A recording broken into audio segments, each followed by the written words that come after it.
How are we doing, folks? Your host Moose here on the Pitt Panthers Football Network as we welcome you to our bowl preview show, our college football playoff preview show. As we take a look at all the bowls from around the country, we'll give you a look at some of the big bowls and some big matchups that are taking place. Obviously, you can look for your favorite school in the list of bowls, and then we will preview the college football playoff and the gigantic matchups that will be taking place featuring your Pittsburgh Panthers. Of course, the Peach Bowl will be the first matchup, UAB versus LSU, and then of course your Pitt Panthers taking on the Ohio State Buckeyes in the Fiesta Bowl, with the winners having the right to go to the college football playoff national championship game. But some other big bowls going around the country.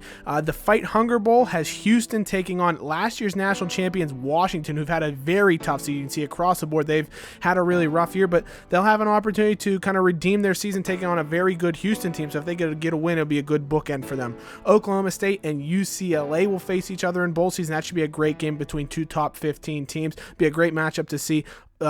UCLA's really good offense in action. Florida will be taking on Wake Forest as well. That's going to be a fantastic matchup. Two teams have had really good seasons. Wake Forest, of course, with an incredible passing offense going against Florida's very competent pass defense. Penn State taking on Oregon in the Rose Bowl. Of course, Oregon beat UCLA to win the Pac-12. They've had a good year. I think Justin Herbert will be back to take on the Penn State Nittany Lions, who've been very good this season. Texas versus Alabama, of course, is going to be an incredible game in the Sugar Bowl. Both teams have been very good this season and nearly had an opportunity to get into the college football playoff. So they'll both look to put in a great performance and show that they should have been deserving for one of those slots.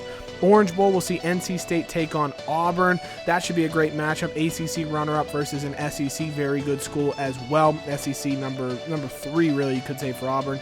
That should be a great matchup between two teams that have great defenses and love to run the football. And then USC versus Oklahoma in the Cotton Bowl, the final New Year's Six game. USC's won 10, not 10 in a row, but they've won 10 this season after not winning a game last year. So it'd be great to see if they can finish out their season on a high note.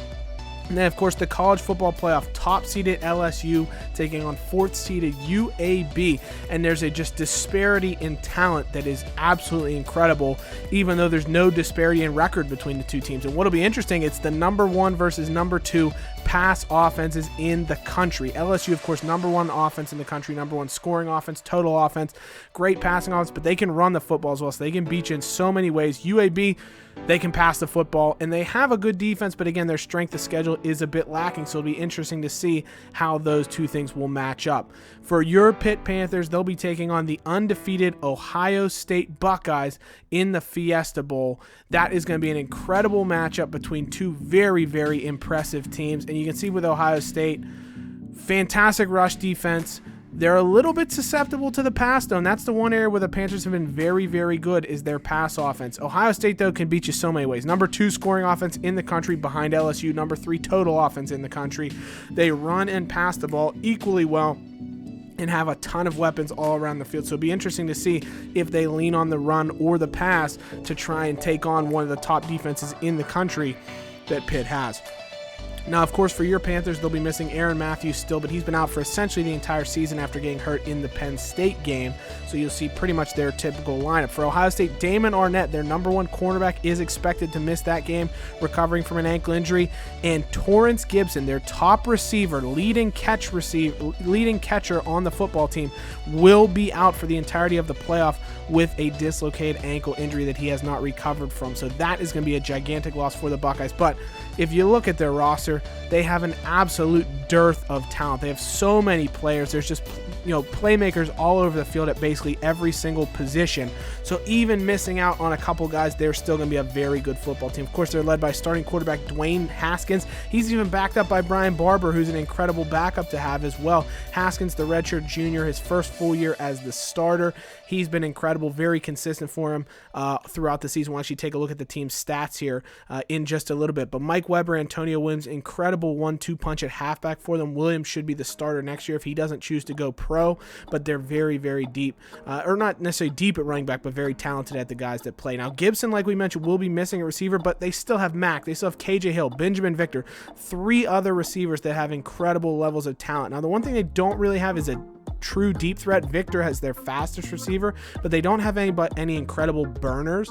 So I think that should be a good opportunity for our defenders to at least stay close to them. Where they will look for a matchup more than likely would be AJ Alexander, the tight end. Pitt has struggled covering tight ends over the last few weeks. I think that's been clear to see in some of the games where they did get exposed by pass offenses, but still very, very good pass defense that the Panthers have shown. You can see they've had a number of players up for awards, so they'll like to shut down those Ohio State playmakers as best they can. But they have an incredible defense or offensive line as well, all 85s and up for those players. They do have a bit of weakness on the left end position. They have a true freshman starting there who's been good this season. I think he has 3.5 or 4 sacks for them, but the rest of their line is disgusting. They have Hamilton, Cornell, a couple of guys that are really all over the field. Hell, they have an 84 overall true sophomore in Jerry Love. He doesn't even get on the field. That's how good Ohio State is on the defensive line. So it's incredible the amount of depth that they've amassed there. Now at linebacker, they're not particularly overwhelming. Kyle Richard is the starter. He has very good speed for an outside linebacker though, so he should be good in coverage.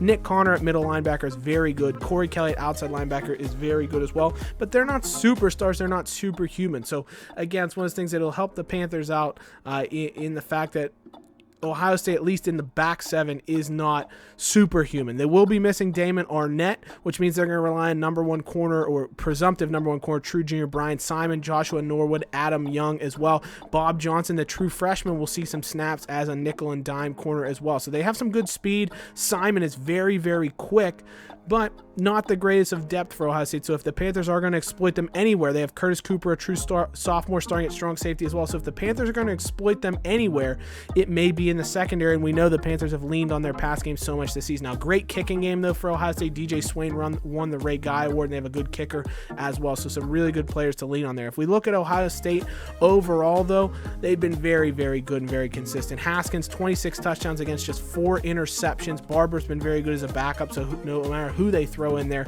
they should be good passing the football, but Haskins has been sensational. He's also actually run the football pretty well, 445 yards on the ground to go along with Antonio Williams, who if he puts up 80 yards in this game, he'll hit 1,000. Mike Weber's at 1,200 yards, and he's even missed a game this season. They both have 13 plus touchdowns, and even the third string, Cornelius Roberts, has 5 touchdowns on the season and 194 yards. They've just been incredible running the football and keeping things moving. It's been an incredible strength of them to be able to burn you both ways. Now, the one thing they are missing, Torrance Gibson, 70 receptions on the season, easily their leading receiver, 13 touchdowns. The rest of their lineup combines for like 16 receiving touchdowns, and he has 13 by himself, 70 catches. It's been absolutely incredible. Their leading receiver by a mile, and they will be missing him in this game. So they're going to lean on Austin Mack, KJ Hill. Mike Weber's been very good catching the ball out of the backfield as well, so he could be a difference maker as far as that's concerned. Their offensive line is stellar. If you look at that, every single one of their players has an incredible amount of pancakes and hardly any sacks given up. So they're going to be an absolute menace for a really good Pitt defensive line to have to deal with. Defensively, they've been very good. They've spread the wealth around. You can see they don't have anybody with more than 4.5 sacks on the season. Jayshon Cornell is the leader in that fashion, but they've really moved that around. Same thing with interceptions, with tackles. They really spread the wealth. They play as a great unit, and that's going to make it tough on the Panthers. Interestingly enough, Nick Connor's been really incredible. He's probably should have been up for some. I think he actually finished in the finalists for best linebacker in the country. He is like second on their team in sacks. He's first in interceptions, first in pass deflections as well, I think, from the middle linebacker position. So he's all over the field. They're very good. I mean, they really don't have any true weakness. It's incredible. So it's going to be a very, very tough matchup for your Pitt Panthers. And DJ Swain may play a big part because he's been the best punter in the country throughout this particular season. So as always, guys, thank you so much for watching. The Fiesta Bowl, your Pitt Panthers taking on the Ohio State Buckeyes, will be the next game. Let me know in the comments, what do you think the final score will be? Will the Panthers be able to get over the hump and be playing for the national championship this year? Who's going to win between LSU and UAB? Will it be a bloodbath for LSU, or will UAB make a game of it and possibly pull the upset? Let me know in the comments. Hail to Pitt. We'll see you soon. Take care. Bye-bye.